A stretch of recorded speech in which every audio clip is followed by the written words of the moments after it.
زێرەفانی خاوەن نازناو بە بردنەوەی لە ئارارات خۆی گەیاندا پلەی چوارەمی ڕیزبەندی کاتێک بە 2 گۆڵ بەرامبەر بە گۆڵێک ئاراراتی لە بەردەم هاندەرانی شەرمەزار کرد.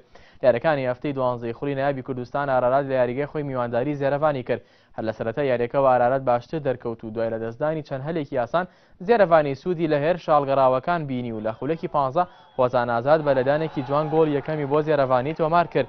دوای ئەم گۆڵە ئارارات جارێکی تر دەستی بێرژبردن کرد تا لە خولەکی 35 دانێکی سزای بۆ ئارارات هەژمار کرا و سەمەد ئیسماعیل گۆڵ یەکسانی ئاراراتی پێ تۆمار کرد. لەگەمی دووەم زێرەفانی کۆنتڕۆلی تۆپی کرد و هێرشی دەبردە سەر گۆڵی خاوەن یاریگا لە بەرامبەردا ئارارات بە هێرشی هەڵگەڕاوی یاری دەکرد.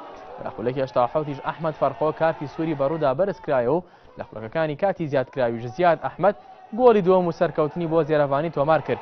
یاریەکەش با 2 گۆڵ بەرامبەر بە گۆڵێک لە بەرژەوەندی زێرەفانی کۆتایی هات.